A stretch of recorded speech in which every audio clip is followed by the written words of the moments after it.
Wow. That is all I can say is wow. Between the support that I've had from all of you to the excitement of seeing the World Series of Bowling and specifically the PBA World Championship in person, my first time at a national tour event. Is that what they're all like? I imagine not. I imagine I happened to get to a really good one for the ages, and just saw an incredible performance with some all-time talent and just incredible people. I'm almost speechless, not quite. But let's get this show going.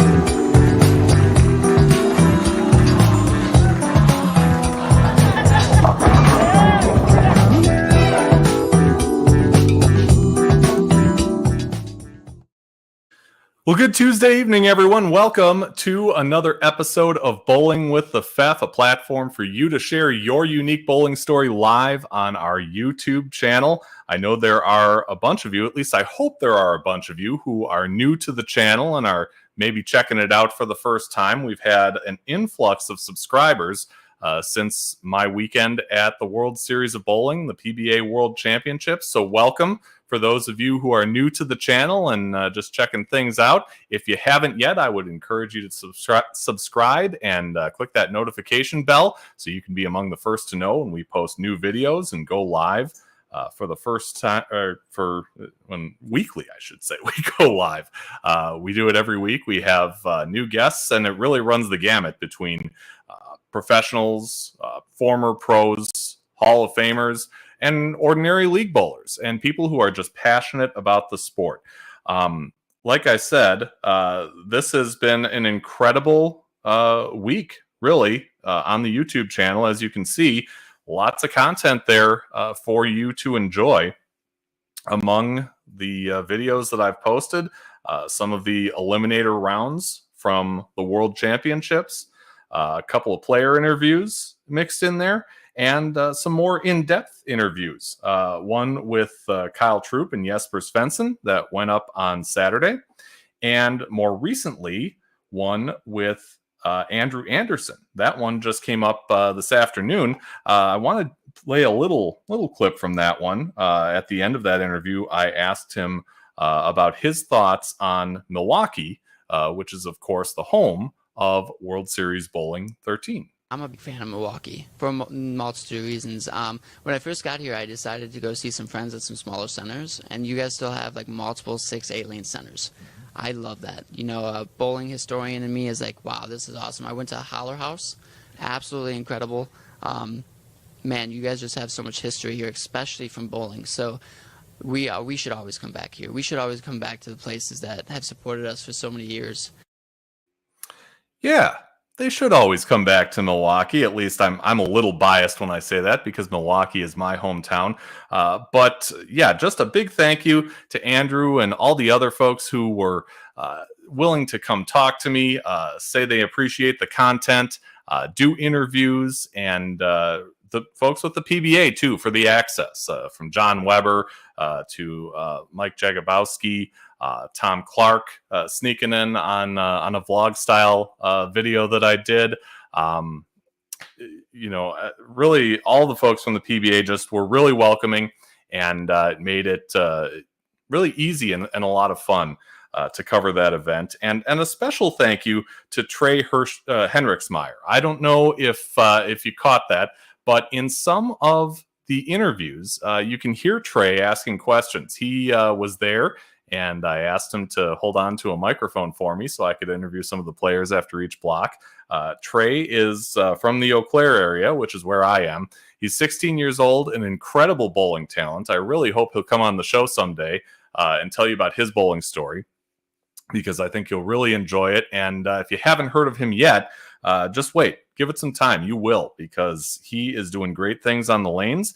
And I really appreciate him being around at the right place at the right time to help me out with my coverage. Bowling with the Fef at the World Series of Bowling. And of course, we do have more video to come. I've got a few other interviews that I'm going to be posting on the channel, so be sure and stay tuned for that. And as we can get them up, trying not to go too fast with them. Mrs. Pfeff is also someone who I have to thank for kind of holding things down here at the house. And I think I've done quite a bit of video editing in the last few days, and hopefully we can kind of, we'll say, get some mileage out of this stuff, stretch it out just a little bit. As you probably saw last night, Kyle Sherman won his first singles title at the PBA Cheetah Championship. So congratulations to him. Didn't have a chance to talk directly with Kyle, but I did see him there doing some terrific bowling at Bolero Wauwatosa. And I'm sure he's really excited about winning that event, a hard-fought victory with a bunch of urethane going down the lane last night, and a lot of fun to watch for those of us who got to see it either in person or on TV. Our show is brought to you by Chip Magnet Salsa, a local company here in Eau Claire, Wisconsin, producing salsa and relish and all kinds of food products. They distribute to stores in 38 states and Canada.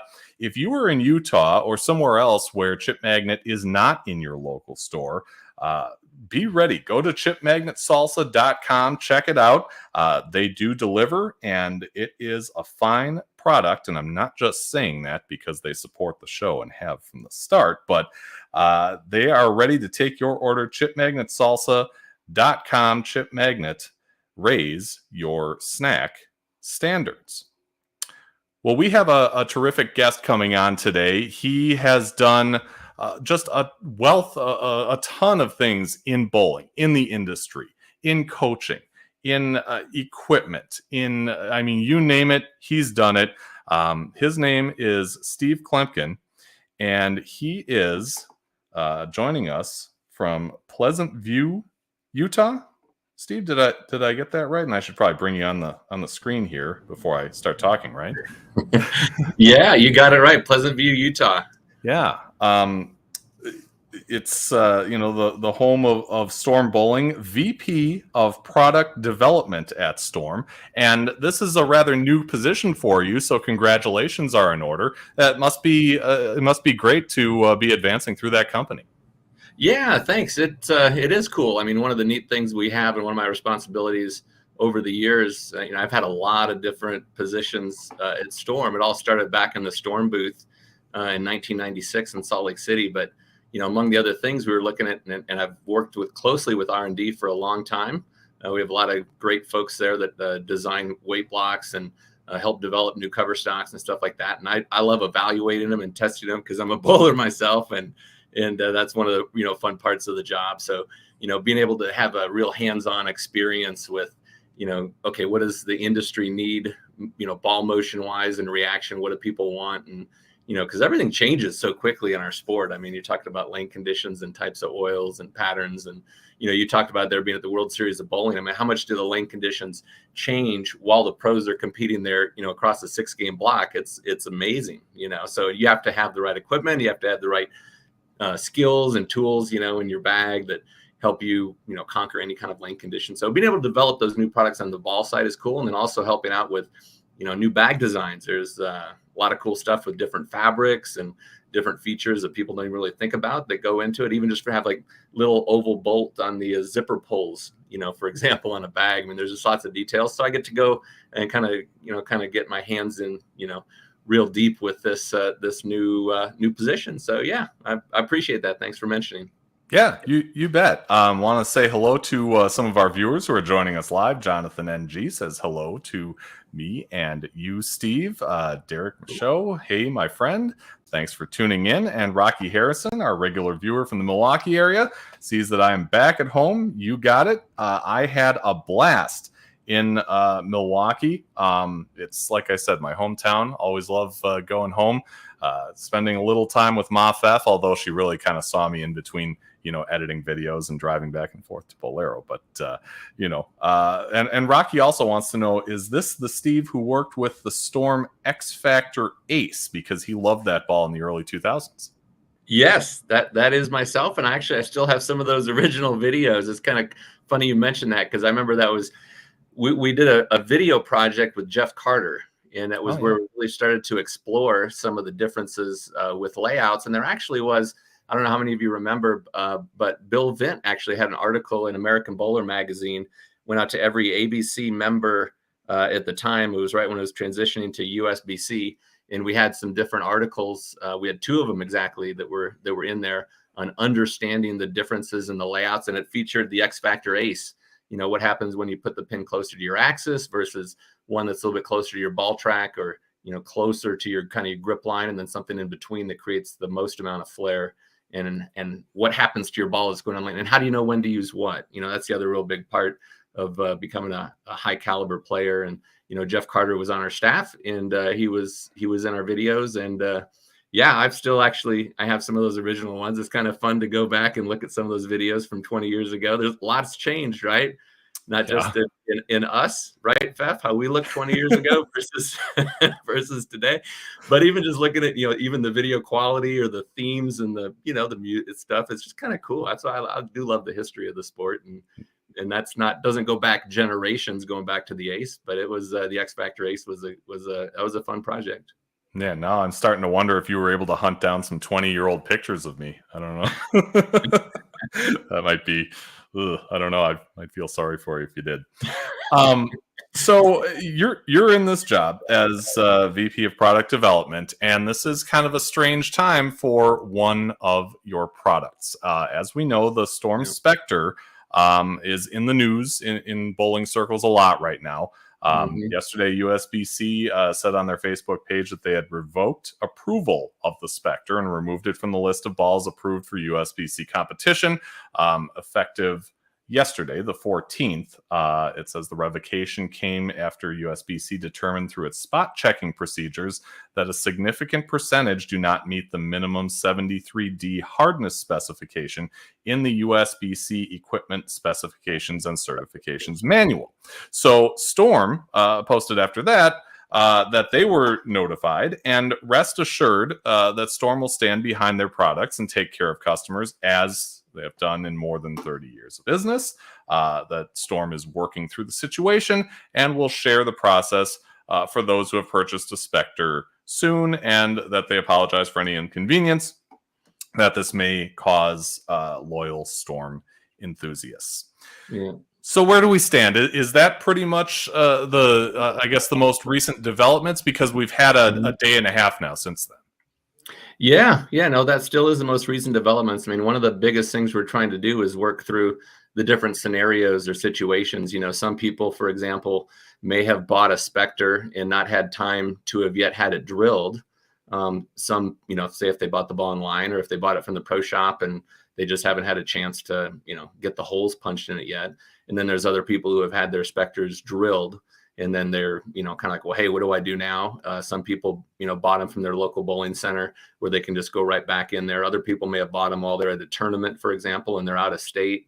What happens to them? So we're trying to basically come up with a way that streamlines it and makes it, easiest and best for our consumers and for Storm Nation, So there's just a lot of work involved with getting that done. And once we announce it, we know there's going to be a lot of questions. So we're trying to make sure we have everything in place when we do, but we're hoping to do that shortly.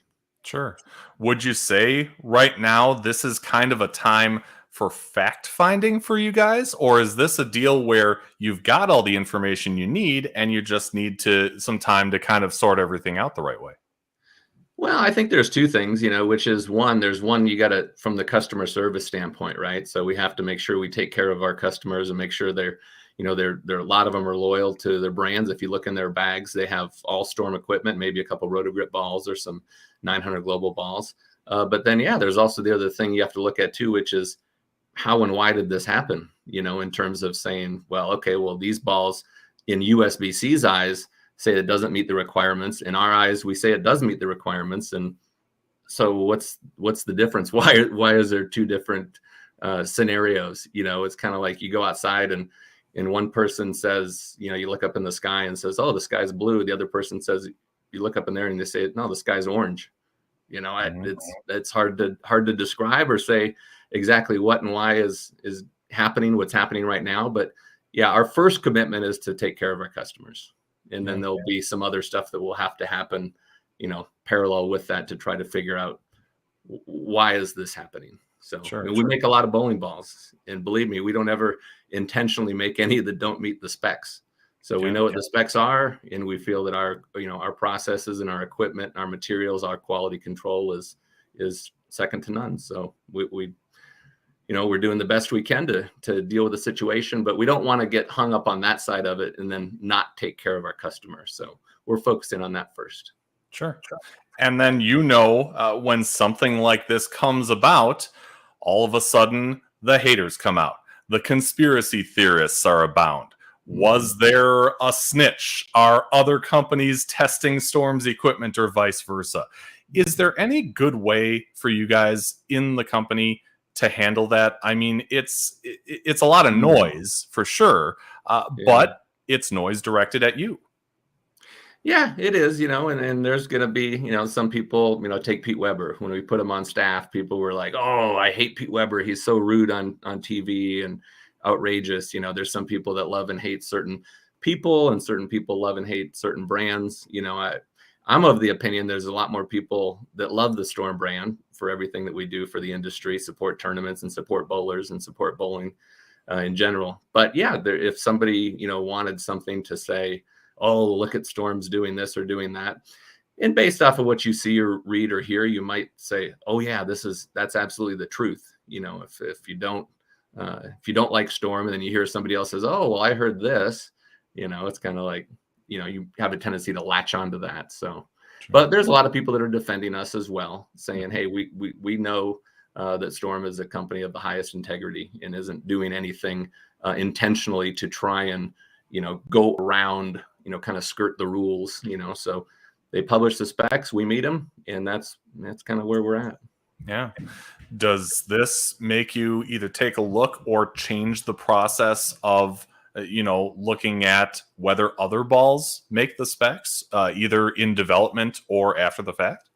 Yeah, we do that all the time. I mean, we there's a lot of quality control that goes on in the plant, and when we make bowling balls, we test them for everything. We don't test them only for one spec. We also test them for their roundness, for example, or their coefficient of restitution. So we do spot checks on a continual basis, and we had no reason to believe there was any problem with the Spectre until just a few days ago when we got the call or the letter, and it happened all, like I said, incredibly quickly. So we're just trying to respond or react to that as quickly as we can. But yeah, I think it's not going to be too much longer. We don't want to keep our bowlers out there, waiting, trying to find out what's going to happen to them or what do they need to do. So we're going to try and work quickly with them. Sure. And, the other question I had was, this is all on the USBC side. Has the PBA, brought any kind of rule, anything dealing with the Spectre, or can the pros that are competing right now at the World Series of Bowling still throw a Spectre? Yeah, that's a good question, and I actually don't know the answer to that. I mean, sometimes the PBA has just followed whatever's on the approved ball list, but sometimes they have special rules as well. So it's, say, for example, when you said World Series of Bowling, there was a couple of years ago where we actually had some bowlers, a lot of them that came over from Asia. And as you may know, there's a lot of bowling balls that we introduce and sell over there that aren't available here in the U.S. So then there were questions, from the touring professionals in the U.S. that maybe hadn't been to Korea, that could have bought a ball in Korea or had a ball in Korea and then brought it back and used it, that maybe didn't have access to. And that kind of, brought up some other things like, well, is it fair that so-and-so has access to this ball and this one isn't? So that kind of set off a different set of rules. So yeah, so actually to answer your question though, actually, I don't know right now if they've then said, oh, well, we follow the list of approved balls on a daily basis from the USBC. Sometimes the PBA has made their rules where it's based off of whatever's eligible at the start of the tournament. is how it goes throughout the rest of the tournament. So there may be some difference there, but actually I don't know. Yeah. So in the end, if I'm sitting here holding on to a Spectre, I guess the message is, we're working on it. We appreciate your patience, and we'll let you know. Yeah, pretty much. And we're not going to ask you to hold on for months, or we're looking at trying to get this done in the next several days or week and get it to where we have a real solid plan where everybody can follow up. Go. Basically, here's what we want you to do if this is your scenario. Because like I mentioned, there's going to be a bunch of people with different scenarios on where they're at with their bowling ball, whether their Spectre's either a drilled or undrilled. But yeah, we are making our plan together with the consumer in mind. Cool. That's where our commitment is to the bowler. Yeah. The other equipment, I guess, issue or challenge, however you want to, describe it, is urethane. Much was made, before this past week at the World Series about the PBA not allowing urethane balls that were more than 2 years old to be used in competition. And as we saw last night, I called it a urethane fest because everybody was throwing urethane, and Kyle Sherman out urethaned, two of the other finalists. Tell me about, your thoughts on that, and maybe even the difference between urethane now, or new urethane, and the urethane that we knew, when you and I were bowling back in the 1980s, and that's all we had. Yeah, the new urethane really is the difference between us. When I started working at, whether it was at the Showboat or at Samstown, the urethane bowling balls were the highest performing, most hooking bowling balls. They created the most, change of direction on the lane, basically. And when guys throw urethane now, or ladies, when you're using a urethane ball on this, it's really because you're trying to get the ball to read the lane as soon as it can, create an earlier break point, and then a smoother transition. And the terminology that a lot of us use now, and they use it on tour, is how fast the response is. So a real slow response ball would be something that when it sees the friction, it doesn't change direction real abruptly or quickly. It's just a smoother, softer arc. So we're looking to control the back end. That's a great way to go. And really a rule of thumb. The guys with, whether you're a two-hander or a one-hander, you have a rev rate, the bowling ball doesn't know if EJ Tackett bowls with two hands or one, or whether his thumb's in it or not, right? His ball's going down the lane with 550 RPMs or so. But those, kinds of releases or ball motions can use urethane on maybe a medium length pattern, but for the most part, and kind of like we saw in the Cheetah Championships that you were talking with Kyle Sherman, usually on the bowling, on the patterns that are 38 feet or shorter is really where they come into play. And that was one of the fun things that I got to be a part of. I was coaching internationally with Team Korea and Team Singapore for several years throughout the 2000s and through the teens. And we started to see, as World Bowling started to put out, and Kegel was the lane maintenance provider for these events, as they started putting out lane conditions that really started to force the players to go a little bit closer towards the gutter, shorter oil patterns. We started seeing a lot of these teams throughout Asia and the Middle East, especially, that started to look for and seek out urethane bowling balls from the early 90s. They would go into pro shops in these different countries and just kind of scour their inventory, and would come across some old, original, whether it was an Ebonite or Columbia brand, early urethane ball, and kind of gobble them up. And it was like, whoa, there's really an advantage again. And people hadn't been using them for about 15 years. And then all of a sudden it was back in play, and I'm just of the opinion that people are going to do whatever they have to do to score the best, and that's kind of like the evolution of the two-handed technique, is like, hey, this technique knocks down more pins. You have a wider pocket, and it's, their scores are higher when they do it. So that's what they do. So I think the same thing kind of goes with the urethane. It's like the traditional urethane ball is a big benefit now when the conditions are, you got to go a little straighter through the heads. You got to get the ball to read the mid lane a little bit earlier and be a little bit smoother and give you more control on the back end. And if a reactive ball gave you an advantage, you'd throw that. But if the urethane ball gives you the advantage, you'd throw that. And that's what they're doing. Yeah. It's funny. I remember getting my first reactive ball when people were calling that the cheater ball. Now that's right. It's kind of gone around 180, right?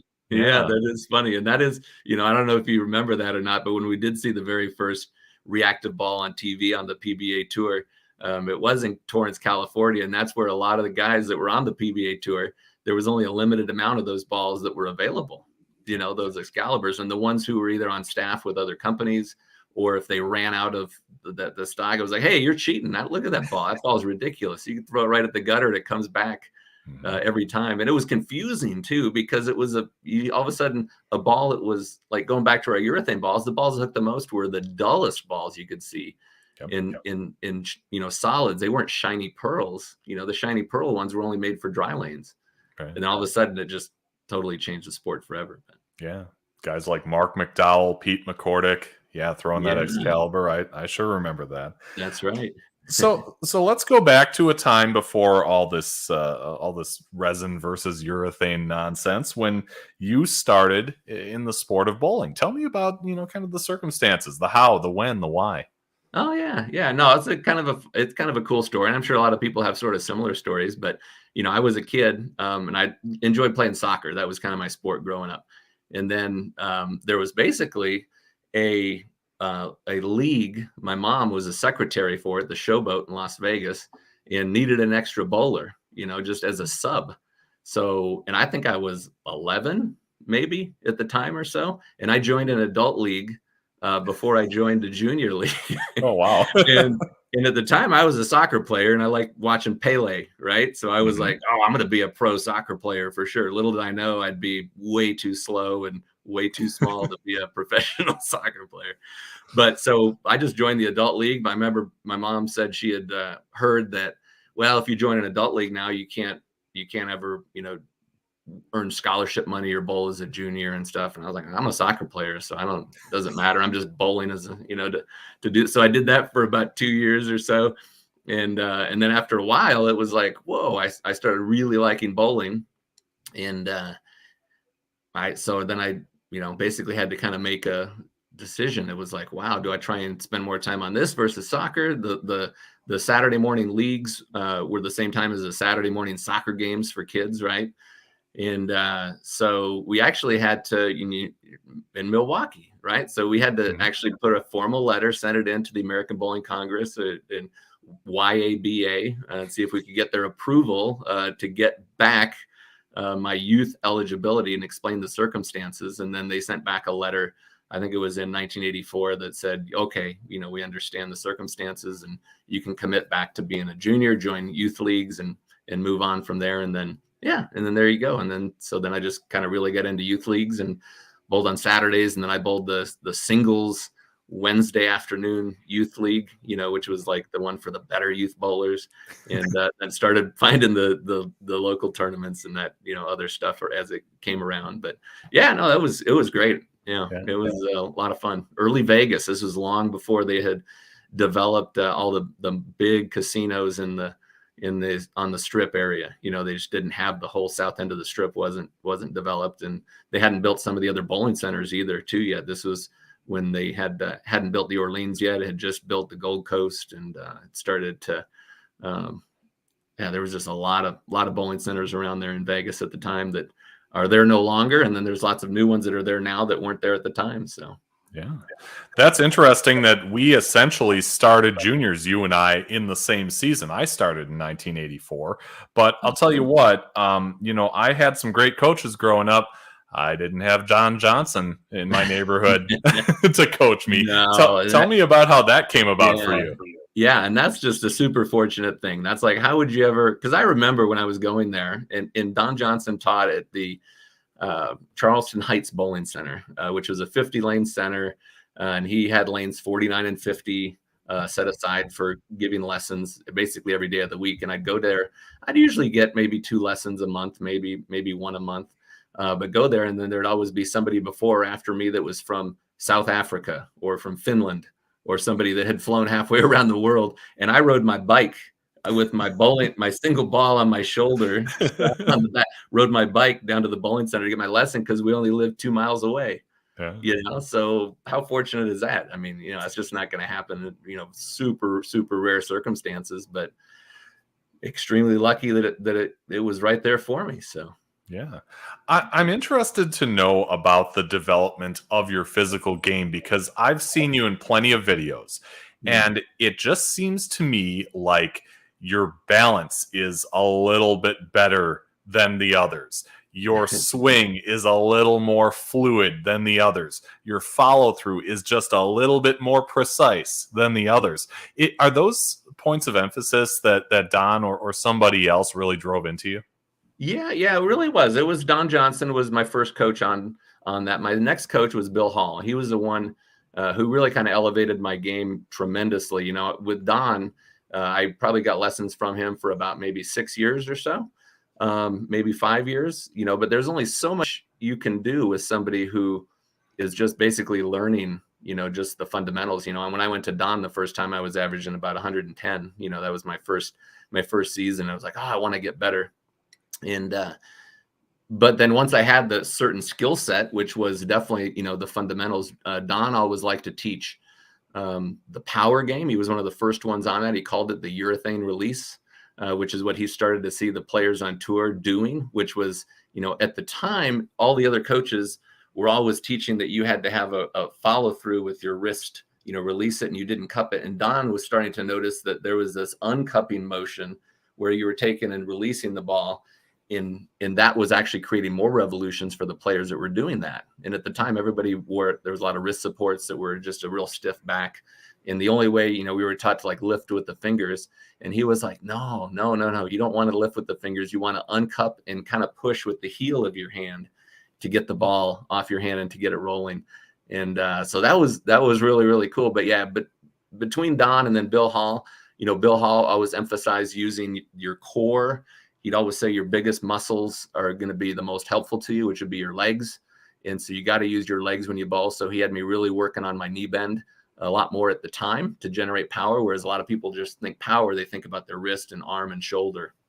And so that was when I really started to, and I do remember my very first lesson where we practiced for about an hour and a half or so at the Showboat. And I was in high school at the time.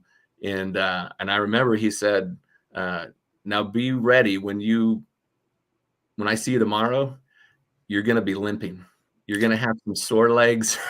and of course I didn't believe him, right? I'm like, I've never had what are you talking about? When you're a kid, you don't have there's no sore anything, right? When you're a kid, right. Like, and sure enough, the next day I came into the pro shop and I was like, what is that? You know, and it was my left quad was extremely sore. And he's like, well, we need to strengthen your legs. We need to get you. But I knew it was going to happen because, you know, of course, when you're a kid too, you can't bowl enough games when you're a kid, right? You're just hours after hours, you know, just nonstop. So as long as you got money for lineage, you keep bowling. Yeah. Or if you have the good fortune to work in one of the facilities and lineage comes your way, right? Yes. And that was also one of the reasons too why my first job was at the Showboat, and then I went to work at Samstown after that. But even before I actually got my first, and I don't want to rat anybody out here because I'm sure it wasn't something they were supposed to do, but when I was about 15 years or older, so I used to help with the scoring as a scoring attendant, kind of sort of off the books as a scoring attendant at Samstown, and would get a couple of free games for every hour I put in, you know. Yeah. So then you get that little book with coupons, you know, that we had at the time for free, you know, for a free game. So I go work for a Saturday and get like 2 of those books and then redeem those for lineage when I wanted to practice. So yeah, so that was definitely one of the perks. And I think that's why a lot of us just got involved in working in a bowling center too, right? It's just we love to bowl, right? Yeah. So and you're like, and man, if you don't want to pay full price for equipment and you want to be able to plug a ball for a discount and be able to practice either for free or for like an employee rate, that's the best way to do it. So got a job in there, and then I worked in a bowling center for a number of years. Yeah, you got to be kind of scrappy, right? A little bit. Yeah, scrappy. You have to. You got to be scrappy. You got to find ways, and you really, especially when you're young, and it's probably still the same when you're older too. But I mean, without the practice and putting in the time and putting in the work, you don't see the results. So, sure, you know, you just have to be willing to do that. And yeah, and I didn't mind putting in the work, whatever it took. So, sure. So, when did you start seeing the results? I mean, were you in a lot of junior tournaments, or was there another, venue that showed you that you were improving?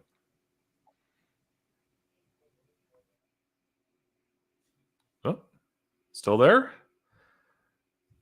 Oh, I might have gotten frozen there for a second. Oh, Okay. there we go. You still there? I am Okay. here. So I think we might have missed part of that. I wanted to know when you started tournament competition or some other way to show that this practice was paying off. Yeah, really it was right after high school. When I was in high school bowling, actually was fortunate enough I had bowled the first 300 game in the Clark County Association, in the high school bowling competitions. And that kind of gave me like a little bit of confidence, and it was like, oh, okay, I can do this, And I was bowling a lot of the local tournaments. Dave Wadka, who a lot of people know, was on my team as a youth, and we were friends and good buddies growing up. And his mom actually had hired me, Kathy Wadka, had hired me in the pro shop there at Samstown. And it was right around that same time. It was like, and I don't really know exactly how all of a sudden everything sort of happened, but between 1980, I'd say 89 and 91, right around there. I mean, just something clicked, and I remember at one point I had qualified for Team USA, and that was in the summer of 1990. And in order to qualify for Team USA back then, you had to not only win a regional title. There were 7 different regions, so you had to be one of the top players in the region to advance to the national finals. But you had to win your state, and you also had to win your local tournament. So when we got to the national tournament in Arlington, I think it was Arlington Heights in Chicago, Illinois, there we had that was like my 4th tournament and sort of in a series of smaller tournaments.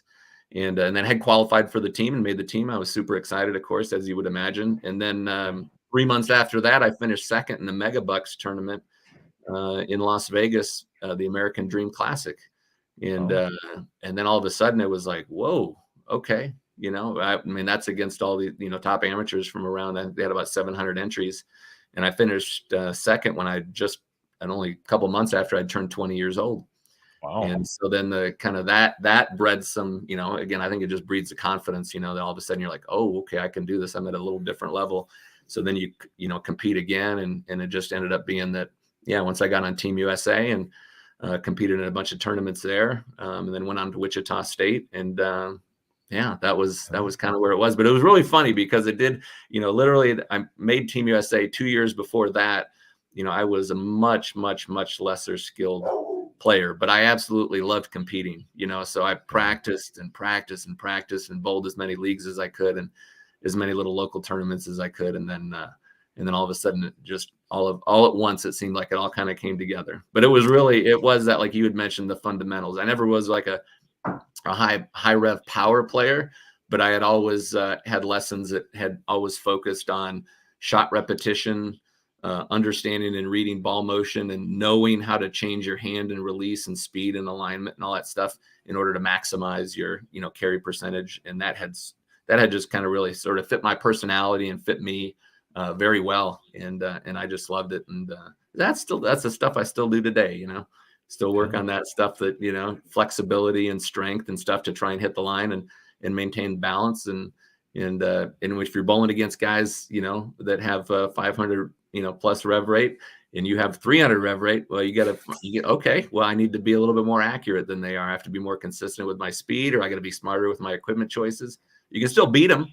I mean, it's not that you can't win. It's not only power, but if you have less power, you have to exceed their level in some other area in a given tournament. Yeah. In a given point of time. The way Paul Wolf described it, he said that you went from mediocre junior bowler to mega buck killer and Team USA literally overnight. He was there to witness it, so he would know. Yeah, Wolfie, I don't know exactly what it was, and I got a lot of great tips from Paul too. Believe me, he was a touring player, and he'd come back and I'd pick his brain because I was love knowledge, I'd always overthink everything and overanalyze everything. But but he'd be like, hey, on this condition, this is what they're having the problem doing. Here's what you should do or what you should try. And all of a sudden I was like at Samstown, and that was a place that the high average in the center was 202, in the entire center in that day, and had found some way to kind of sort of use a kind of a fifth arrow fade to the pocket with balls that aren't really creating much entry angle. And all of a sudden I was, the high average at Samstown, from tips from Paul and tips from some of these other, folks like Bill Hall and stuff that had really helped me tremendously. Yeah. Before you went to Wichita, you were at UNLV, correct?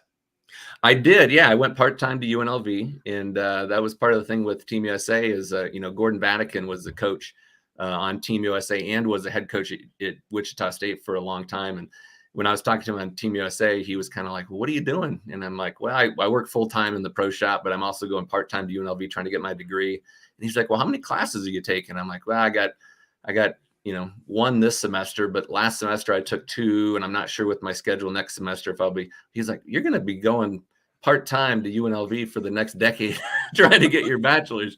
He's like, I got a better idea for you. You should quit working in the pro shop, come to school, go to school full time. You'll have your degree, because at the time I had 40 some credits I had amassed over 3 years, I think it was.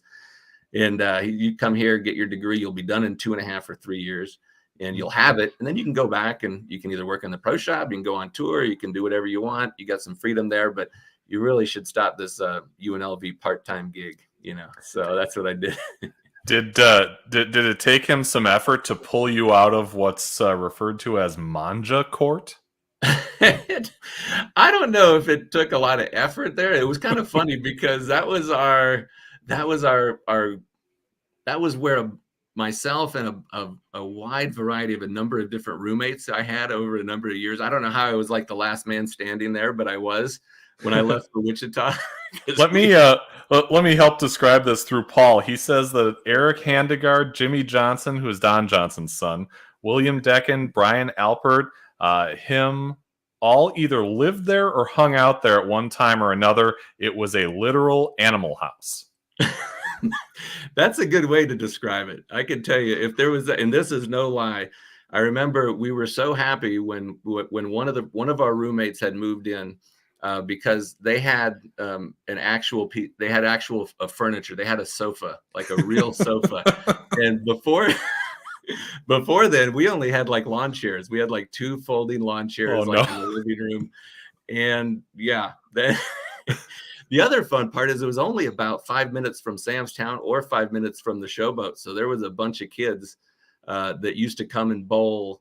Mike Lickstein, Patrick Allen, Brian Himmler, a lot of these top mega buck young players that ended up going on tour and having, very successful careers.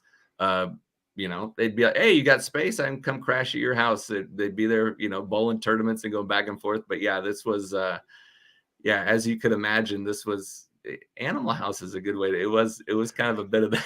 It was a crazy place, but I tell you what, if you could look at the talent of bowlers that went through there, I mean, for a couple months or for a weekend or for, I don't think anybody was there for more than a year except for myself, but it was a lot of great memories. I can tell you that. Is there anything, I guess, special about that name, Mangia Court?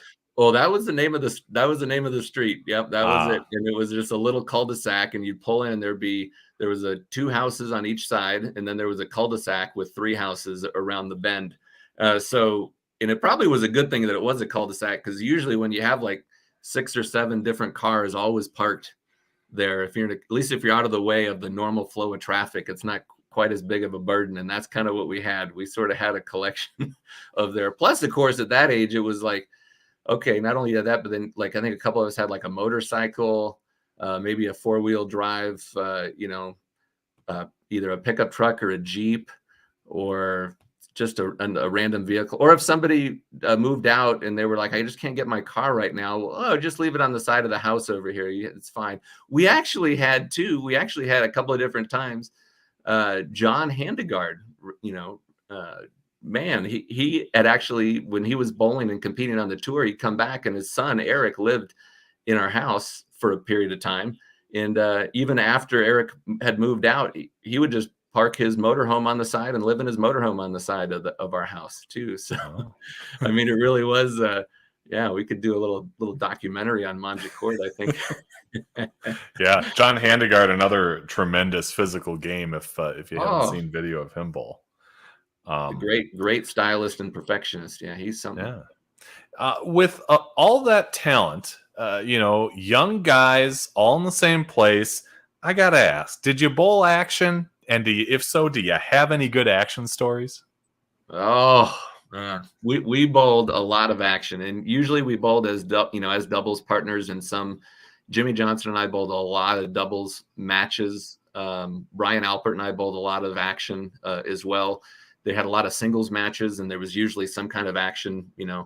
I'd say probably 3 nights a week you could find a good pot game, of course. Okay.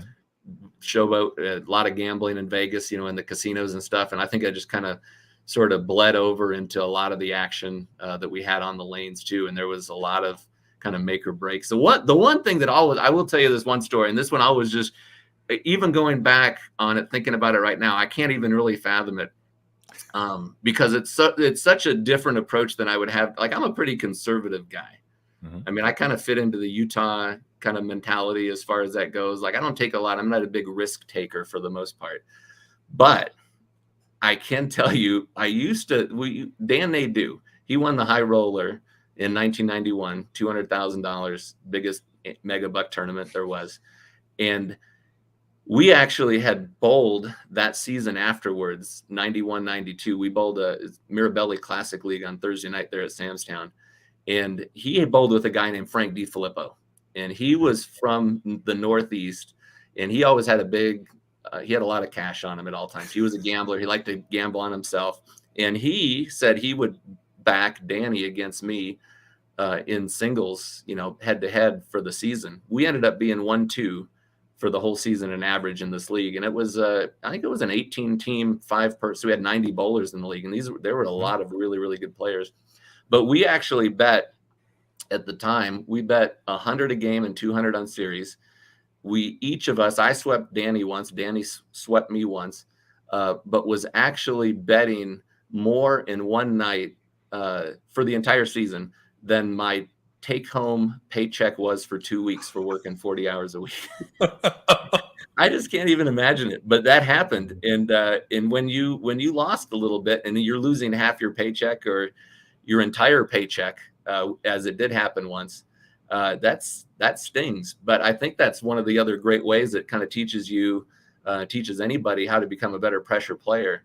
Like, when there actually is some literal pressure on the line, like, okay, if I lose this game, I need a strike to win. If I lose this game, I'm not sure how I'm going to pay my either rent or my water bill or whatever it was at the time. It was like, it gets you to focus and gets you to perform a little bit under pressure, Yeah.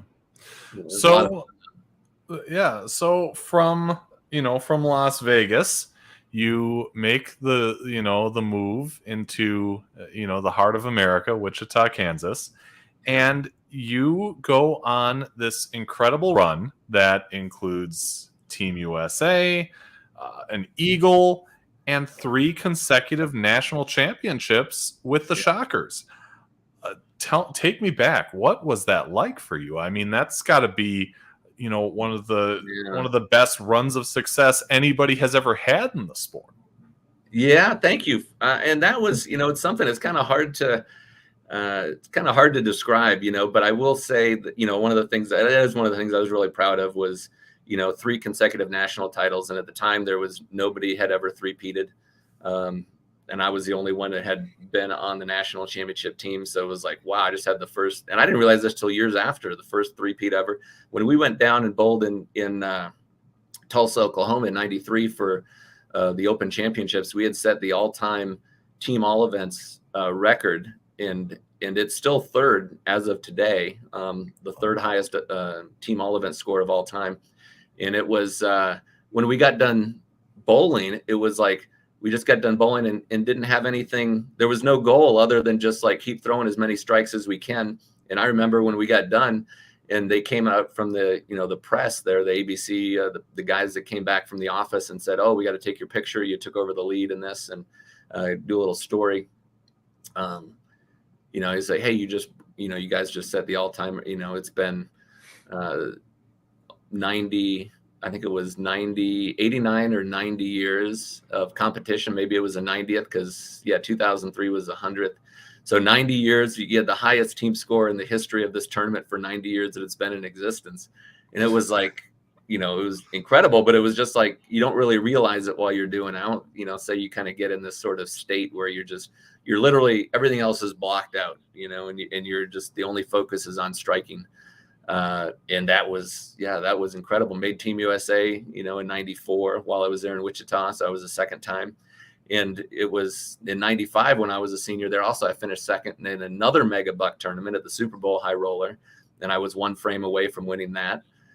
So within that course of, that 4 years there, 92, 3, 4, and 5, that was a streak that I'm incredibly proud of, and just delighted to say, like, wow, I still can't kind of believe that happened. Yeah. How did bowling, in that Wichita program for Coach Vatican change you? Either physical game, mental game, ability to be a good teammate, all of the above. Yeah, I'd say all of the above. It's really hard to say that there was one thing specifically, because I felt like I had a solid physical game going in. But I didn't really have a lot of the different tools. I didn't have maybe the different ability to recognize what's happening on the lanes and then change either a release or a strategy or something. Or maybe I just wasn't even willing to change. I was just thinking, no, I can make this work. I don't need to. So it kind of expanded and opened my mind to a lot of different things. There was, we also had another coach there, Pat Henry, who was a tremendous coach on the mental game in strategy and team play.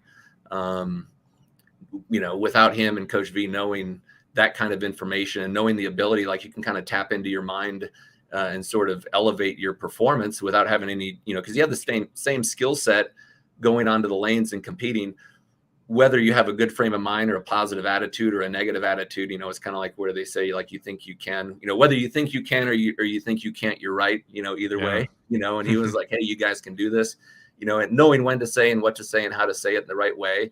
I just it really just, developed that. Those are the kind of tools that you need to have to become an elite level player, and that's why I think the program there has put out so many different national champions and PBA Hall of Famers and titleists and just, PWBA champions. I mean, the list just goes on and on when you look at how many national and international world titles have been claimed bowlers from Wichita. So yeah, it's really all encompassing kind of program. And it's hard to say that they're only good at one thing or they're really good at one thing, but not good at another.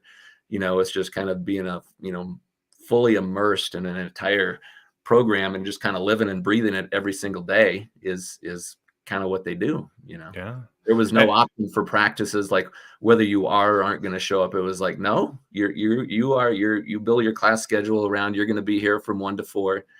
And, it was 3 hours on, Mondays, Tuesdays, and Thursdays, or, 1 day a week, we're going to have some kind of a special, somebody come in and talk to us about lane conditions and understanding, some other strategies, physical, maybe a sports therapist, some kind of a physical therapist with a sports background would come in and talk about the importance of maintaining your, good flexibility and muscle tone and range of motion and stuff like that.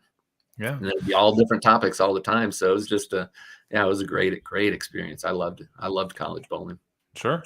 And it led you to be a Collegiate Player of the Year one of those seasons, didn't it? Yeah. 95. That was kind of a cool year too, because we actually had, I don't know if it had happened before that or not, but actually the male and female Players of the Year we had from Wichita, myself and Rosine Marshke. She was also there. So we actually won on both sides. Oh. And that was, Yeah, that was really cool. That was neat. Yeah. So you finish up at Wichita, and the natural progression for those of us on the outside, we think, oh, he must just go out on the PBA tour and become the next Marshall Holman, right? Right. Yeah, but the only problem was the timing.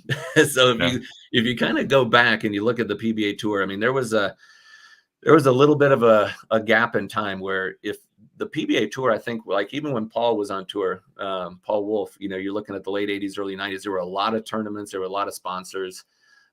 When I got done bowling college, and that was my intention at first, there were, unfortunately, everybody that I'd went and asked and talked to, I'd been competing in the World Team Challenges for a number of years. So I got to know some of the people and some of the different ball reps from different companies. And they said, well, I'd love to have you out here on tour and be on my staff or something like that. We'll put you on our, get you like an entry level kind of a national staff contract. But the problem is the tour is declining and we're losing sponsors and we're losing tournaments. And I don't know exactly how lucrative it's going to be. You might want to consider a job, working in the bowling industry. And I ended up going that direction. If a couple of years after that, if I had gone out on or graduated a couple of years later, the Microsoft guys had bought the PBA Tour and put a bunch of money into it, and the prize funds went back up, and there was a lot of excitement again. So I just happened to graduate in a little window of time in between when there really wasn't a lot of positivity, as far as what the future was going to have for it. And because at 97, which was just right after I graduated there, that's when they had their last PBA tournament on ABC Sports. Yep. Right. So that was a big moment. So it was like, whoa, this is, and of course they saw that coming for a couple of years. It was like, well, we don't know if we're still going to have this, big contract, be on national television and stuff. So yeah, so I ended up going with a little bit more of say, okay, well, there's still these megabuck tournaments. I could still kind of compete as an amateur, but go with kind of a guaranteed paycheck with being a full-time employee. And so I got hired on with Storm, and that was at when they had the ABC National Tournament in Salt Lake City. And and it was looking back, I think it was a good decision. So yeah, when you're at Storm, which is a relatively newish company at the time that had never had a staffer win a national PBA title, and then all of a sudden Dennis Horan becomes that guy. What was that like for those of you in the building? Oh, that was huge. Yeah, we were super pumped. Yeah, it was. We used to have this little television that actually would play in the booth, and it was like it was like your 19-inch Panasonic with the bent little kind of pixelated kind of thing. But that was the best we had at the time, right? There's no even flat screens then, I don't think so. Right. So we had the VHS player that was behind the counter. And we had recorded some of the shows. So I remember during that tournament in 96, like showing that Dennis Horan winning that title there in Hartford, Connecticut. And he was using two different balls on the two different lanes. He had one, I think it was a Forest Fire and a Pacific Storm, one on each lane. And he was huge for us. We'd had Brian Himmler had made a show. I think Jimmy Johnson had made a show, but nobody had won. With Del Ballard, I think, had made a show, but nobody had won with Storm until Dennis. So that was kind of our big win on the national. And then that gave us, people started walking by the booth and seeing like, oh, whoa, okay, who is this? And honestly, some of the other people too, and it still happens to this day. A lot of times people just kind of like the underdog, and you kind of root, you're just not like a big popular brand guy. You like kind of like the offshoot a little bit, and you want somebody that maybe everybody doesn't know about. And so that's what a lot of people were kind of drawn to us as well. But we also had, as far as our staff goes, this was right before we had signed on Pete Weber. Pete had started throwing our equipment at the end of 96, which was the end of my first kind of full year there at Storm. And that was huge for us because he made so many shows in 97. But when Dennis won, in 96, it really legitimized us, as, hey, these guys, these balls must be good. Look at this.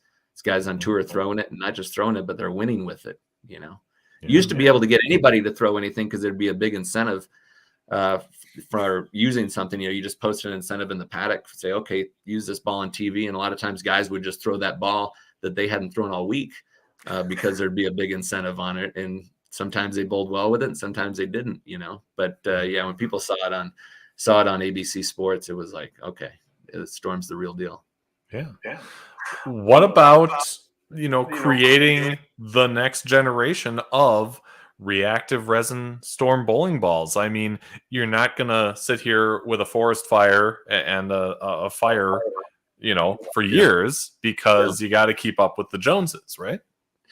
Yep. Yeah, you do. And that's one of the things that does change and does evolve, tremendously. I mean, you had, and actually Rich Wolf, I think he had also made a show with a Firestorm, that the Orange Pearl one, and was just hooking the whole lane with it.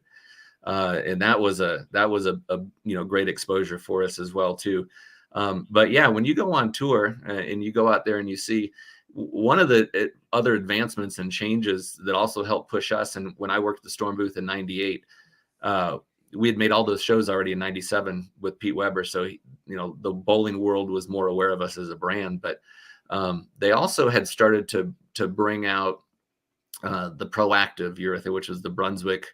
You saw their different zones and quantums and such that they had. That had that particle technology in the cover stock. And that was at the same time when we also started to see a lot more oil on the PBA tour. So it kind of came out hand in hand. So it was like, okay, well, we need to have some kind of a technology as well, too, that competes with this. So what are we going to do and how are we going to develop it?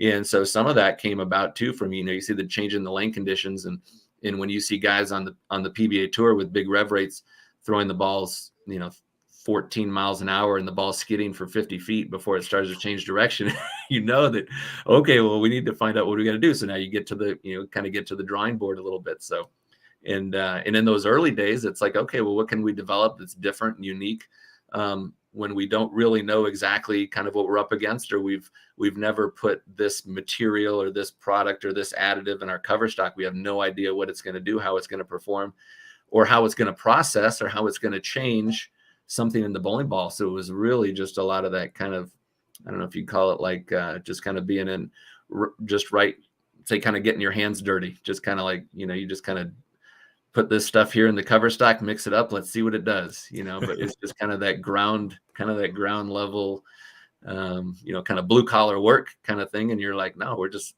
we're not consulting with any PhD scientists here to say, this is what you should try. We're going to try this and see what it does, make a bowling ball and have somebody throw it and evaluate it. So that was when we came up with the La Nina.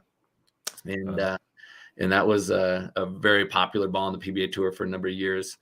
In 2000, Pete Weber had led the Masters, and it's still a tournament he hasn't won to this day, but he was using a La Nina down in Albuquerque, and Mika beat him. And that's when they really started calling him Major Mika, because it seemed like all the titles he was winning seemed to be the majors. And but those lanes were extremely tight, and that ball created some shape and some performance on there. And Pete lost by a pin. I think it was 236, 235 or something like that. It was a really, really close match. But he was using our latest technology, and then it was from that point on, at the same time, just earlier, about maybe a month or so before that, we introduced the first bowling ball with fragrance. And there was some technology in there too. It's like, oh, what does this do? Okay, well, it affects there's some kind of a chemical effect here too, but there's also some marketing opportunities that you can get people to walk in and say, what's this? Because before then, nobody had ever done that, and we had the first scented bowling ball and a high performance one, and took us a number of years to try and get that patent approved with the U.S. Patent Office. And we got it. So that was but that was around that same time too. We had the eraser and the Power Bolt, which had a green apple and a citrus fragrance, and that was something that we still have to this day. Scented bowling balls that people know Storm for, and had some just recent exposure. It was even on HBO. There was a show on there that they did. They came and checked out the plant, talked about the fragrance and the bowling balls, and just had a lot of. 2006 was when. Sorry, I'm kind of getting into the weeds a little bit as far as jumping around from years to years. But in 2006, we actually were on the cover of. We had the Wall Street Journal, and we had a huge amount of exposure for scented bowling balls. That came about from that, and we were on the Today Show, we were in the USA Today. It was actually the Milwaukee Sentinel Journal was the first actual like kind of a big story that came out, and it ended up coming out the day before the Wall Street Journal came out. It came out on that Sunday. Wall Street Journal came out Monday. And it was, it actually had the Bill Chrisman's picture on it, which was above, I think it was, it was front and center on page one, above some other, world business leaders. And it was great exposure for us. And we were in Reader's Digest. The kind of list sort of went on and on, but it was great national exposure for us, and really helped propel us to another, just another level. So, yeah. No doubt. So you also spent a little time at USBC. Was that after? Did you leave Storm and come back, or did you do that before you ended up at Storm? Yeah, no, I did that in the middle, actually. I was in 2008, and you mentioned Milwaukee in your open there, and I was thinking about that too because I actually gone back and forth between Milwaukee and Arlington, Texas. I was spending kind of 2 weeks in each town because the American Bowling Congress, which had been USBC, still at the same address there on 76th Street, had their testing facility back behind the main offices. And that's where I would go back there and spend as they were transitioning and moving everything to try and get their testing and research facility up down in Arlington. So they had all the different, not just the lanes, but the lab. They had the bowl score device, which actually was that big I think it's 17 feet high, that it would raise a bowling ball up basically through the ceiling and then roll it down on a ramp and then use that to evaluate the pins and the performance of pins. So there was testing of the pins, testing of the lane oils, and all the machinery and lab equipment, everything had to get moved down to Arlington and get established in the new facility down there when they had built that down there. So that's where I was at so that would have been in summer of 2008 through the spring of 2010. So so I had worked for Storm for 12 years and then had went to work for the USBC. And then after that 18 months or so in Texas, then Storm was gracious enough to hire me back. And we moved back to Utah in 2010 in the summer. And we've been here ever since. Yeah. Your wife is a bowler too, isn't she? She is. Yep. She was actually on Team USA. She's a great bowler. Yeah. She, when we actually had this unique distinction, because as far as we know, and I'd love for somebody to find some kind of a fact finder, some kind of a fact checker to see. I think we are the only couple, husband and wife, that each have 2 runner-up finishes in Mega Buck events. Because she actually finished second in the mini eliminator and finished second in the super hoinky. And Tish Johnson had won the super hoinky in Cincinnati, Ohio, but she actually finished second in the super hoinky to Roberto Silva from Mexico. And that was another great Mega Buck event. So I think we were and neither one of us won one. We each have 2 seconds. So it's kind of a cool thing, because like when you have 700 to 1,800 entries or so in a tournament, if you finish second, you did pretty good. Would have been nice to have brought home the trophy on one of those, but I think we are the only husband and wife combo that have 2 runner-up finishes in Mega Buck history. Yeah. And you did your fair share of competing, as you're in the industry too at this point. You racked up another Eagle in 2003. You did some regional stuff. What do you think was your maybe crowning achievement on the PBA regional side? Well, speaking of that, I will tell you, and since we were just talking about Marcia too, she does not hesitate to point out that she won 3 regional titles and was a Southeast Regional Player of the Year before I won my first regional titles. So she lets me know that, which is she should. As she should. That's right, because it's a fact that happened. So, but it was cool. I did win my first regional title in 2019 at the South Point. So they had a regional down there, and I won it shooting 300 in the championship match, which made it even cooler. So yeah, that was pretty special. So that was pretty neat. I always wanted a PBA title, never got one, and she was like, you're never gonna win. Sorry. No, that's okay.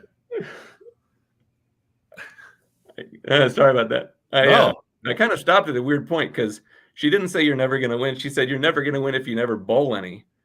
And so that was very special. Yeah. But she's right again. As you can tell. Yeah, that one meant a lot. So, but it was weird because I always wanted a PBA title, but I had never. I was like, well, you can always bowl one, whatever, as a guest. You're never going to get a membership or join the tour as a PBA member once I started the career. But it was like, I can still bowl as a guest in these things. There's no reason I can't. Yeah. So I started shoeing up, and like I said, I think I won. It was like the 4th one I bowled. So. Yeah. And the year before that, you had the great performance at the USBC Masters in 2018 back in Las Vegas, right? Yeah, I was in Syracuse actually, that one. Oh, Syracuse. Yeah. But Alex Hoskins made that show too, which is really cool. Because I was in 2018 and he made the show in Vegas in 2017, the year before. Um, yeah, but that was really neat because and I think that's one of the things too that comes around. I think there was like a good lesson to learn from it.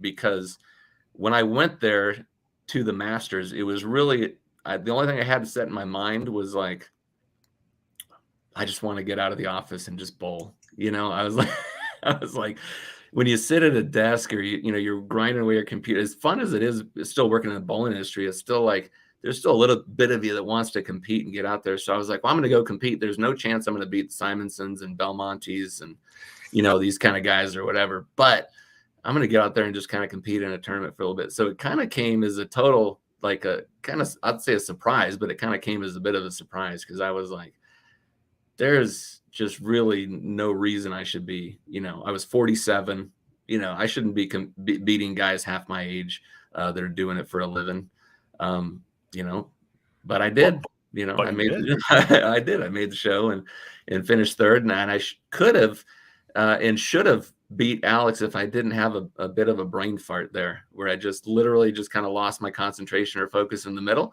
and he put a little pressure on and all of a sudden it was like, whoa.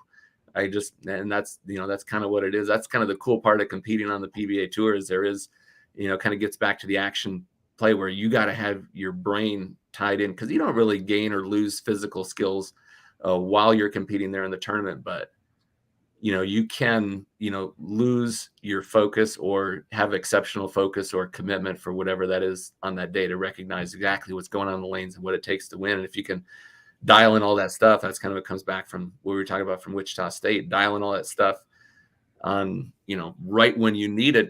Anyone can compete with the best, in a 1 game or 3 game match or 1 game on TV. You never know who's going to win. So, yeah, I had a really nice moment after the World Championship this weekend where I got to meet face to face and not just through this screen, Deandra Asbeatty. And that was really cool. And I realized after I went home that I forgot, oh my gosh, you're a Storm guy. She's a Storm, so I emailed her and she told me that there aren't many people more reliable than you. If she ever has a question about her equipment, you're her first go-to text.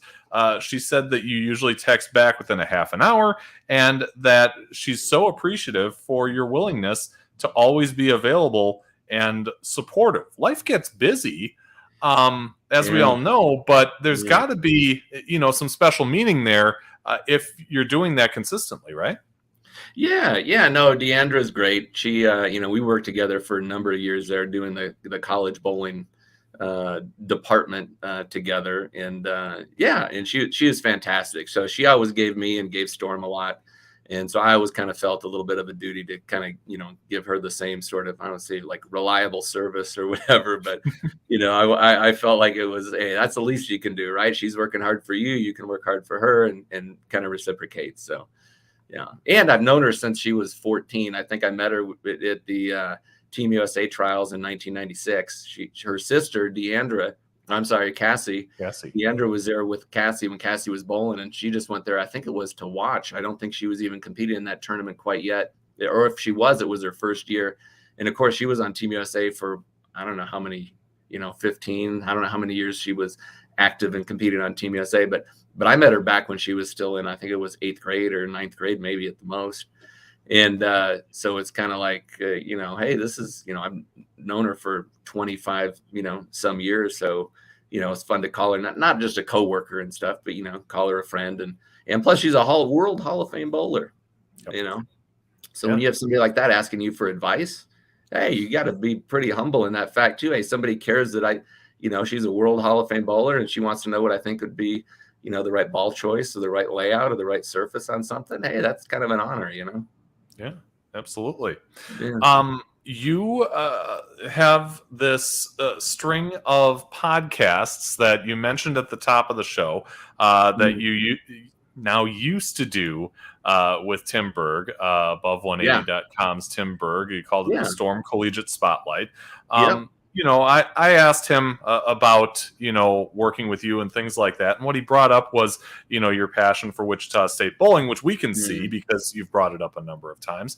But, tell me about that time working on that podcast, because I always thought, you guys are kind of innovators because there weren't a whole lot of guys doing it when, before you guys started that. And B, you can really tell not only the passion, but kind of the cool part about having both of you interviewing the same person with your different perspectives.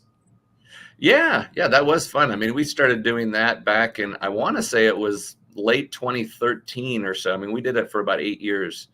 A lot of great times doing that. And just to be clear too, that is the podcast is still going on. Kendall Miles kind of jumped in my place, and he's done, I think, a couple of interviews now. And I don't know if he's going to continue to be like the sole co-host or if there's going to be some other kind of cooperative, but the Storm Collegiate Spotlight podcast is going to still be living on. So everybody who listens and has listened to it in the past will, hopefully continue to do so.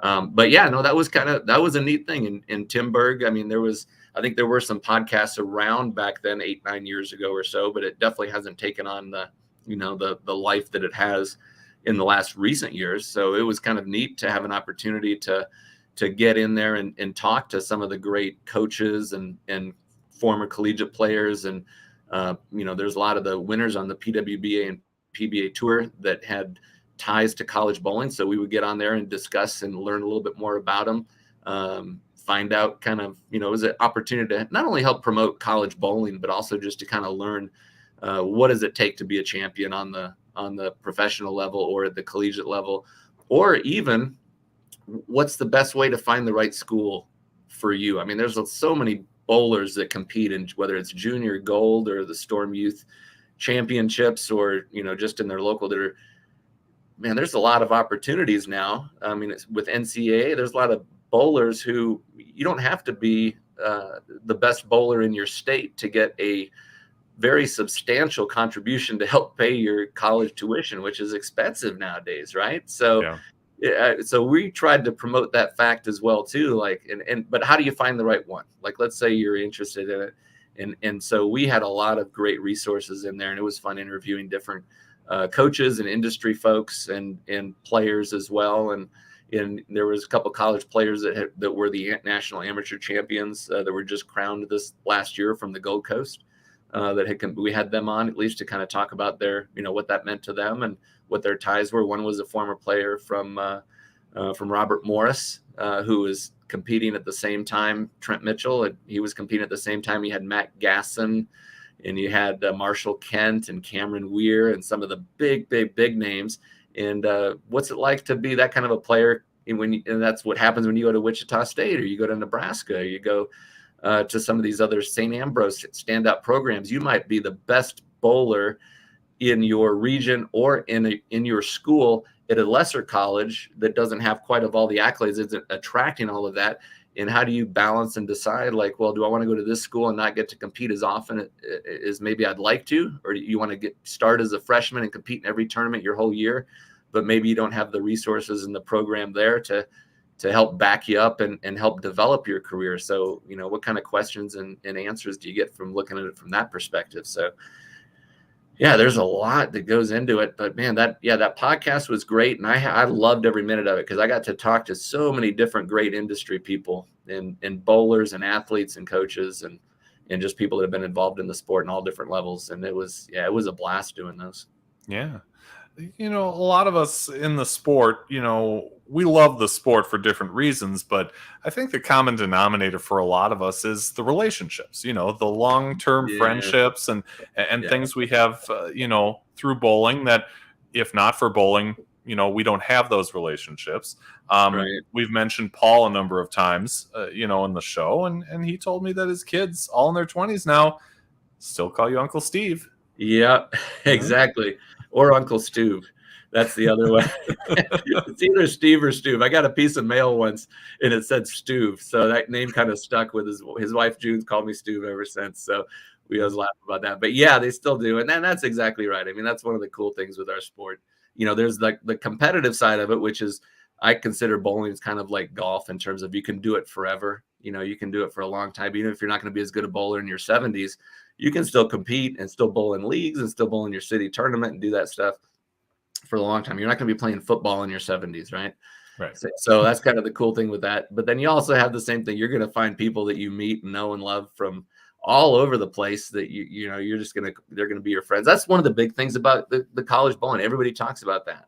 When they get done with their college career, they're like, oh, I had so-and-so was in my wedding party and I met them.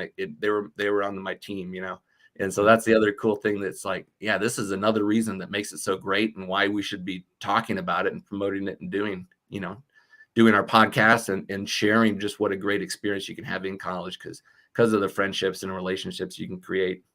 Yeah. And you've gone the extra mile in that regard and fostering some of that growth at Wichita with the Coach K scholarship program. Tell us about that. Yeah, no, I'm glad you brought that up. And I it's something that started in 2010, and we started it back then with just a real small donation, just to go give back to the program. At the time, there was a one ex-alumni funded scholarship, a guy named Skip Wilson. He was from Hutchinson, Kansas, and he had graduated from the program. He was a national champion there when they won with Rick Steele-Smith and Dan Nadeau, Justin Romick, and those guys. And he had given back to the program. But for 15 years, he was the only, I think it was 15 or 30, something like that. It was over 10 years. He was the only one who was doing it. And I was like, I remember when I first heard about it, because it was a scholarship that he gave. It was to one of the Kansas, you had to be a Kansas resident. You'd stay in the state of Kansas for a freshman scholarship. And he did that, the Skip Wilson scholarship. He did that for a long time. It still does it to this day, I believe. And but at that time, the one that I started, the Coach K scholarship, was just the second one. And then as Gordon had mentioned, I think it had spurred on. I think there was 11 or 13 or so other alumni funded scholarships where they had since give back. So that's pretty neat. So I'm pretty proud of that. And I think right now, we're at $50,000 now that we've donated. That goes right back directly to the students. Whoever has the highest GPA for the fall semester earns it for the spring semester. And it was split between the top male student athlete, top female. And then for a number of years, we did it with the top international one as well. So we actually had split the scholarship up 3 ways for, I think it was about 4 years or so. But like for this last year, Darren and Allison Fitzsimons, they've been huge supporters of it. They were the ones that kind of got it going with how do we expand or grow the scholarship we want to do to make sure it includes the top female athlete, not just either the top single or the top male athlete. And they've been donating now, I think, for about 8 or 9 years. And like with their help this year and the other fundraising we do locally, sell raffle tickets and have donation scholarship items. This patch I have was donated. This one right here was one that was donated from Nathan Johnson. And he's supported us tremendously too. And he's sent us some of these ones that we use for raffle tickets and sell for, $5 a piece. And if somebody donates to the scholarship, I got some backpacks that were donated. I had some chamois that were donated. I had hats, a bunch of different stuff that people say, hey, I'd love to be a part of it and donate some stuff. And so we started our page on Facebook, there's a Coach K scholarship page. There's a GoFundMe page. And anybody that's interested in donating, I mean, I get donations for $5. I get some from $50 and I've had some donations over $1,000, Wow. And it all goes right back to the students. So we don't keep a nickel of it. Cool. Yeah. What about moving forward for you? Both competitively speaking and professionally speaking, pull out the crystal ball. What comes next for Steve Kloempken? Yeah. Crystal ball would be, and I think they still give a crystal pin there for the senior masters. That's my next goal. So yeah. I hope to win on the PBA 50 tour, and I'd love for it to be the senior masters.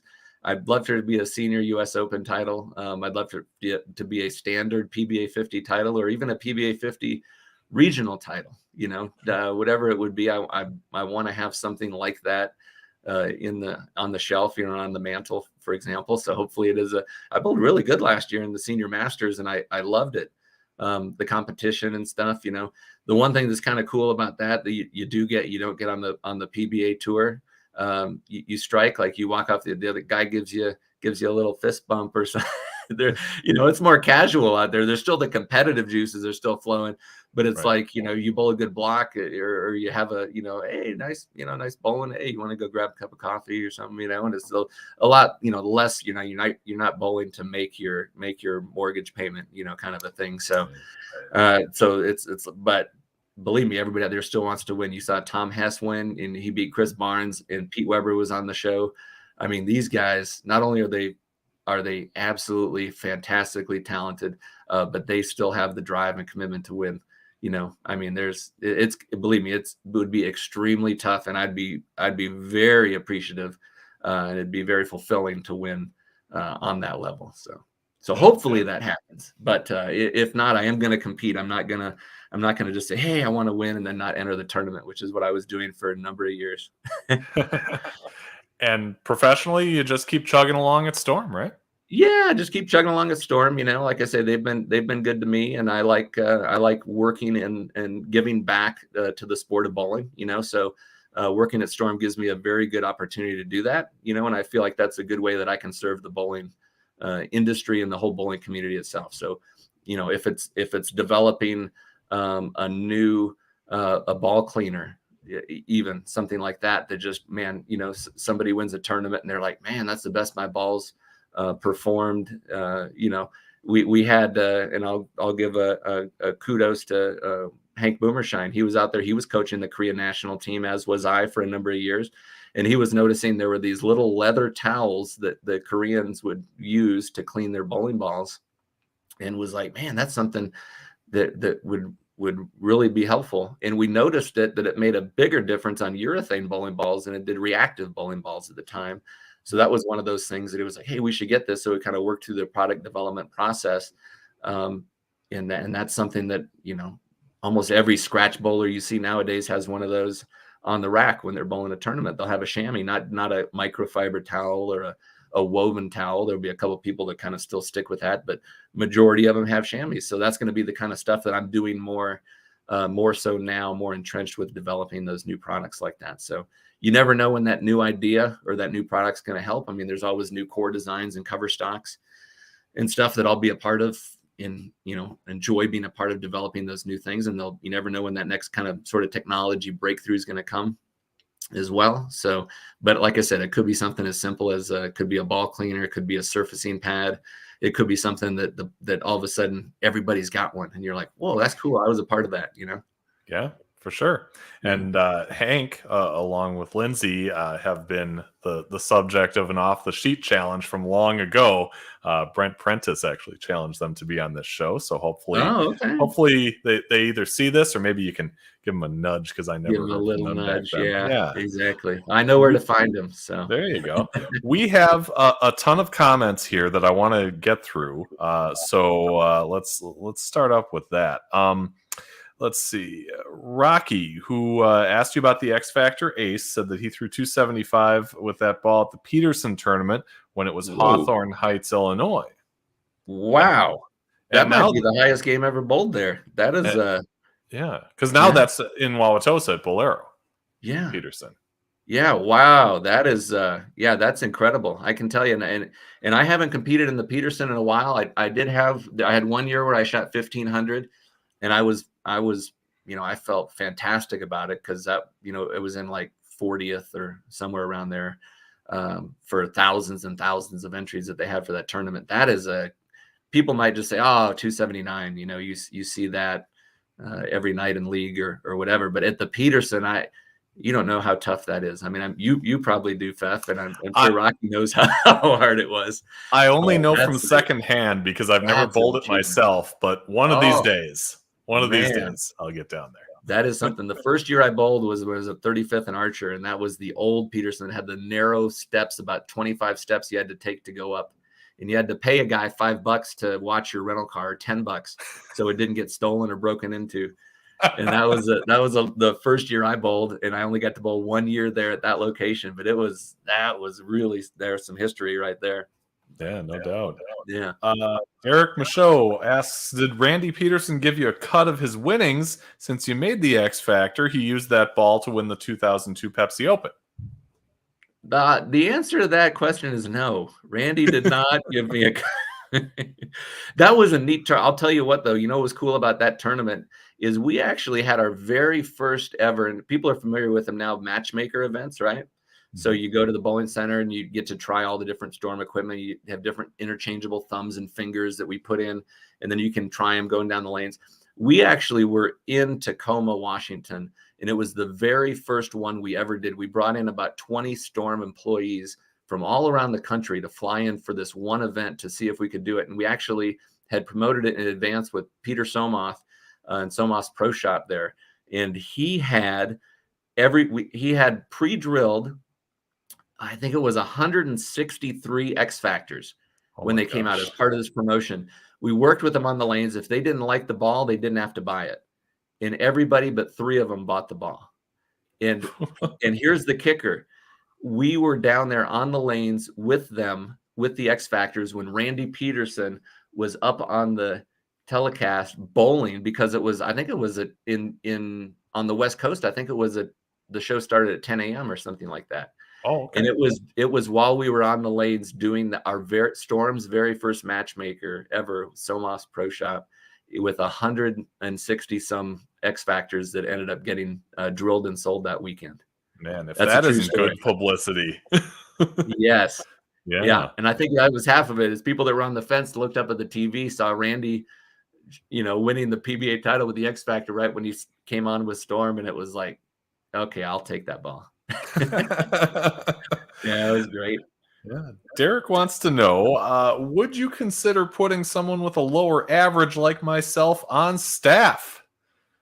Shooting his shot. Do you handle the staff contracts, or is that somebody? I haven't handled the staff stuff in a long time, back from before, since I went to USBC actually, as far as the staff stuff. But the one important thing to know is that as far as being on staff, for anybody, it's really not based solely off of your average, right? I mean, it helps to have achievements.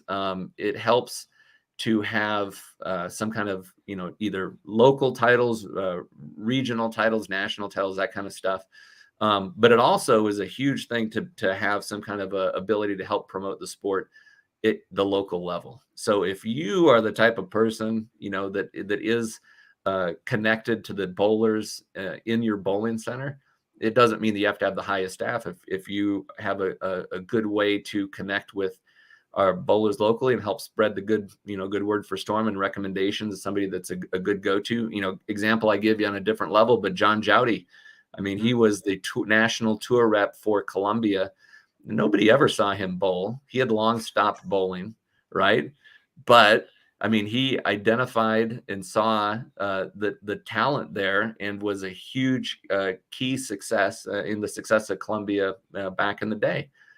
So identifying, being helpful, and hosting events and promoting the sport of bowling. If you're a high school bowling coach, for example, or you volunteer on the local bowling association, you help organize stuff for your state jamboree.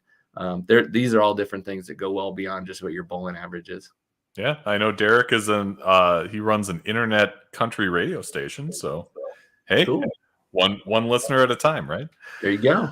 Rocky Harrison apologizes because he is with Motive, but if he wasn't with Motive, Storm is his next favorite. He still has an IQ Tour Pearl gold ball locked up in the closet. Oh, nice. IQ Tour Pearl. Yeah, that was a very, very, very good bowling ball. And that's one of the things that, part of developing the bowling balls, that's one of the things that came about when we had first introduced the original IQ.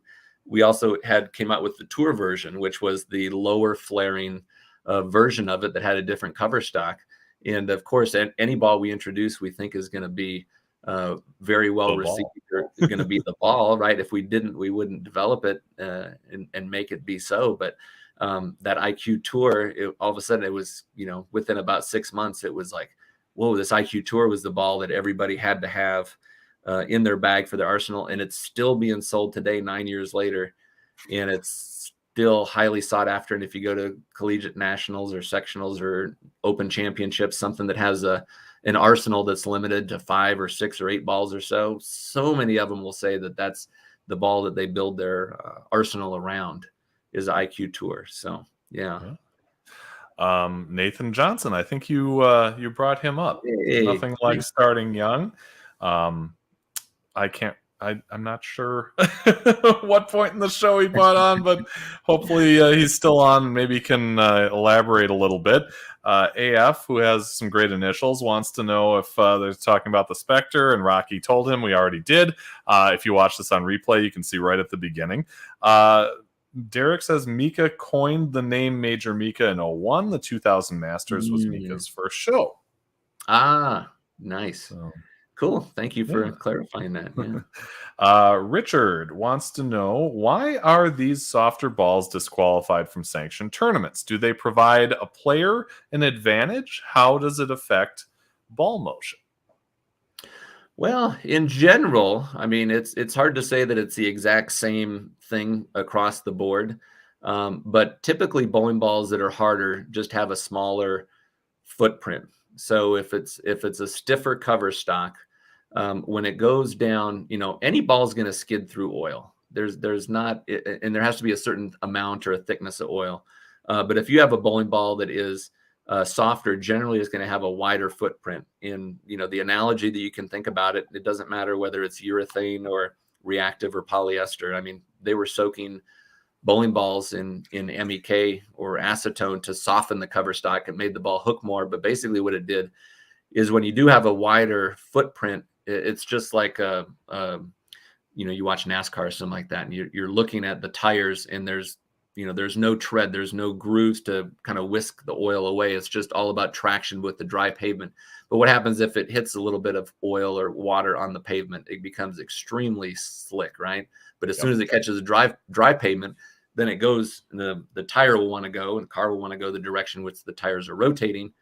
And the bowling ball is kind of the same way. So as it's rotating, it has some axis rotation or some side roll. It's going to skid through the oil no matter what the hardness is, whether it's high, medium, or low.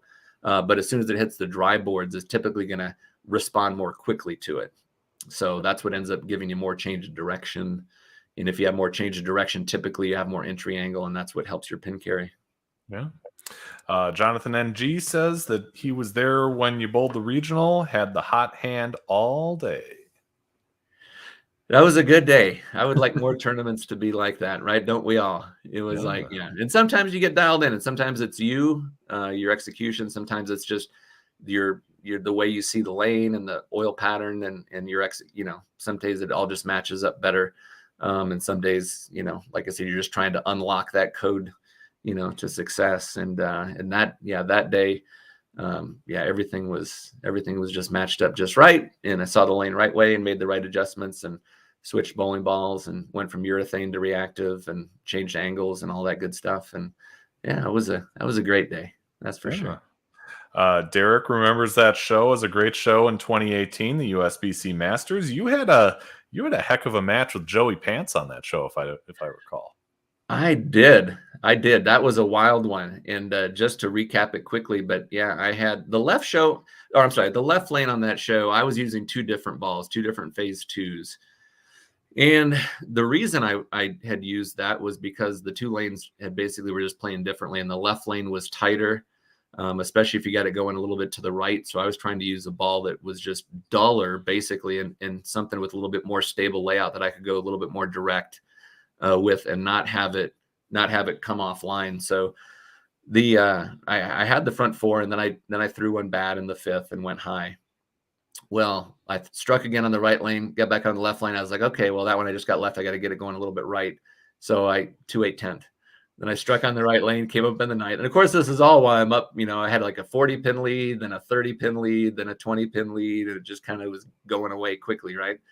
And I got up in the night, thought I threw it really good, but I was amped up and threw it hard. And that was what the tour reps that were back there. We had Mike Devaney, Jim Callahan, and Tim Mack were all back there. And I was like, I thought that was perfect. They're like, man, you just gunned it. And that's all it was. You just, it was online, but it was just hard. And I got by. Luckily, I went strike, ring, 10 spare in the 10th to win by 1. And I needed that 10 pin spare in the 10th, and I hadn't shot a 10 pin all day, sometimes that's kind of a hard one to make, especially under the lights. But but that was neat. That was one of the cool things about that I will say was get a chance to bowl in a convention center type of environment, in that on center there in Syracuse. That was where Brian Bogosian won his USBC Masters title, or it was an ABC Masters back then, but he won there against Parker. And it's right. And there's a difference between bowling as if you bowl in the Open Championships in that kind of a setting where you have the, 50, 60 foot high ceilings versus just a traditional bowling center. I mean, yeah, I made the show in the Masters and that was cool. And if I had the chance to make it, either at the Orleans or at the Gold Coast versus making it in a convention center, man, if you're just looking at the experience, you got to take the convention center all day long. Yeah, for sure. Rocky must be watching the Scorpion Championships as Belmo moves on. Of course, that's a post that usually ages well. Nathan says, thanks for the shout out. Hope you are selling those patches. Are you selling the patches? I have been. Yes, I had a couple tournaments that we ran, the Storm Utah Open, which is it's a great tournament. We've been running it for 18 years now. We run it every January, and last time we had people come in from 9 different states. Some fly, some drive, and to compete in it, we had 530 some entries. And so we sold these great patches as well during that event. And anybody who's interested in them, just hit me up, message me on Facebook is probably the easiest way to do it, or you can email me as well, stevek@stormbowling.com, and we'll get you some patches. So thanks for doing that again, Nathan. I appreciate it. Derek remembers having a thunder flash before he started throwing all Brunswick. I can't imagine that helps his staffing cause, but he had a thunder flash. Yes, that was a great bowling, and a very, very, very unique bowling ball as well too. There was a thunder flash, and there was also a thunder flash pro, and one had a higher differential, one had a lower differential, but they had a really unique cover stock. I think we called it U2000, I think it was, but it was a urethane one that if you shined it, it was kind of like a reactive. It was very unique. And there actually were a lot of people both good with that bowling ball, but that was kind of in the early days. That was before there was a lot of people that were really, familiar with Storm. So there was a lot of people to get a chance to throw that. So maybe we might need to revisit that one. That was a good one. Yeah. Nathan said it was way back during joining adult leagues. I had a feeling it was nothing like starting young. Yeah, back during. Yep, that makes sense now. There's nothing like starting young quite like that. AF, as a high school bowler, by the way, love the Phase 3, and it's a monster on the house shot with some surface. Yeah, that is a good option as well too, and that's one of the ones with the core in the Phase 3. It's a low RG, high diff, and that's why I like the Phase 2 so much as well too. And if you do touch the texture in there, that's one of the things not everyone realizes too. Like when you have a ball that's has a pearl cover, and you add some surface to it, I mean, you're talking about really exaggerating or emphasizing the performance of the bowling ball. A lot of times that cleaner motion you get is a surface prep, but if you have a cover stock like that, like we have on the Phase 3, and you do add some surface to it, you're going to dramatically increase the performance. And it'll be a little different shape than the Phase 2, but it'll be a really strong, performing symmetrical ball that's versatile as well too, because the surface adjustments makes a huge part. But I'm, as far as for me, best bowling ball on the planet, Phase 2, so versatile for so many different styles and players, and it doesn't matter how straight or how much you hook it. Chris Vi had 300 on the PBA telecast at one time with the Phase 2, and like I say, his rev rate's double mine, and he and I both use it probably the same amount. So yeah, you still see a ton of them. Even this past weekend, I saw a lot of them going down the lane. He said the cover stock is pure genius. Let's see, differences between the Phase 2 and Zen Master. Are there enough separation to have both in the bag? I would assume if you, at least if you alter the surface, you have, enough separation to have them both in the bag. But what about, just as is? Yeah, I would say that if you didn't alter the surface, if I had a limited arsenal, like if I knew I had 6 balls that I could take, or 8 balls to the Open Championships, for example, and you're encountering, that many, I probably wouldn't bring both of them. Now, if you're going to bowl a tournament that what the lane condition is going to be, and it's going to call for a high-end symmetrical, at least at some point, most of the times they do, then I could see a use for both of those. because the Zen master is going to pick up and read just a little bit sooner and earlier and hook a little bit more, kind of come off its line faster than the phase 2 will. The phase 2 will be a little bit later break point, be a little bit cleaner to the spot. Yeah. All right. Thanks for all the comments, everybody. I want to get off the sheet here so we can get out of here and see the rest of that Scorpion Championship. But you know the drill. We like to have you challenge somebody who is passionate about the sport of bowling, has a unique story to tell. So, Steve Kloempken, who would you like to see on a future episode of Bowling with the Fef?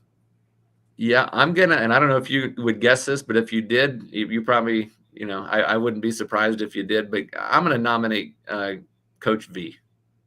Okay. Gordon Vatican. He's going to be my nomination for a future guest here. He retired a couple years ago as head coach there, but he was just nominated and he was just inducted into the Wichita State Sports Coaching Hall of Fame, not for bowling, just for the university. And that's a great achievement. But the stuff that he's done for the sport of bowling and his experiences on Team USA, his Eagle winning USBC Hall of Famer, everything. I mean, there's so much to talk about, and I think he's going to be a great guest on this show. Yeah, and I hope so too. You're the second one to challenge him. The other was Brent Bowers, Coach V. If we can pressure him from both sides, then there you go. Please do, because I wasn't able to get a hold of him to get a quote up for this show. Okay. So okay. I might need your help. But Coach V, if you see this, please, if you're interested, you can find me on Facebook under Andrew Pfeffer or email bowlingwiththefef@yahoo.com. We would love to talk bowling with you here on the show. Our next show is coming up on Wednesday, the 23rd. We're talking with Fran Bax, and I am very interested to hear his story in bowling from the Buffalo area, and we've had some messenger conversations quite a bit since, really since the early days of this show. He sent over a lot of information, and can't wait to hear his story again. Wednesday, the 23rd. That's when we go live next, and we'll have plenty of content between now and then from the World Series of Bowling. Steve, thank you so much for the time. Really appreciate hearing your story, and best of luck getting that senior masters and all the other stuff you compete in, along the way. Yeah, thanks, Beth. Thanks for having me on. I sure appreciate it. There were a lot of stories that we didn't get into, and there's so many things, just over the years. It's just been a great ride, and like you had mentioned there, a couple more goals and achievements I hope to achieve here in my bowling career as it goes on. And aside from that, then hopefully we can still kind of keep serving the bowling community the very best I can through Storm, and then also through my scholarship back to the Collegiate through the Coach K scholarship. So whatever I can do to help promote bowling and serve bowling is going to be a win in my eyes. So thanks for having me on. I sure appreciate it. That's awesome. We agree on that for sure. Anything to help grow this sport, I am all in favor of. Everyone, have a great night. Be just and fear not. We'll see you again next week.